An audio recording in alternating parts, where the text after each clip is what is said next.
parë një shënim që kishte bërë një kolegu juaj ekonomist, Azmi Stringa, i cili shkruante, sipas të dhënave të Bankës së Shqipërisë, vetëm rreth 4% e familjeve kanë të ardhura mbi 200.000 lekë në muaj. Sipas Instatit, kjo përkthehet në rreth 30.000 familje në total në shkallë vendi. Edhe nëse marrim këtë grup në nivelin 2.000-2.200 euro dhe zbatojmë rregullat e Bankës së Shqipërisë, pra kës minimal 40% me afat 25 vjet, financim 80% dhe interes 5.5%, rezulton një kredi maksimale rreth 120.000 euro dhe një pronë me vlerë totale rreth 175.000 euro.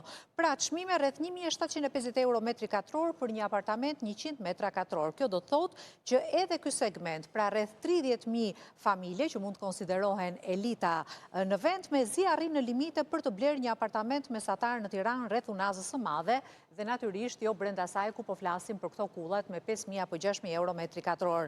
Këto familje janë one-time buyers, pra ato familje që blejnë vetëm një shtëpi, sepse nuk ka nevojë dhe nuk mund të blejnë dot të tjera.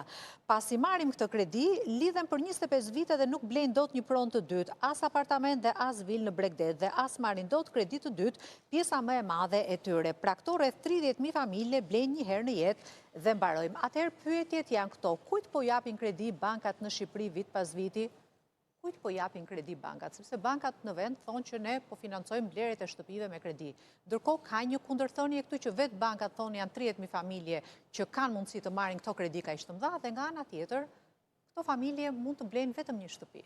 Kush po i blen këto shtëpi? Unë personalisht të gjej të arsyetuar argumentet që përdor kolegu Stringa. Ajo që mund thuhet është që ne duhet të shohim fashat e popullsisë dhe potencialin për të blerë, siç analizon dhe Stringa. Ne kemi 12.000, a më shumë 13.000 nënpunës me status, nga 200.000 afërsisht të punësuar në sektorin publik. Një pjesë e tyre kanë rroga të majme dhe mund të jenë ndër ata një përqindje, një peshë në vlerësimin tim, ndoshta 1/4, që mund të përfshihen në kredi nëse nuk e kanë zgjidhur me metoden e atyre që janë ndjekë nga Spaku sot, mos përmend emra. Dhe kjo është një fashë e vogël e atyre që mund të marrin kredi për shkak të pagave të larta që zotrojnë.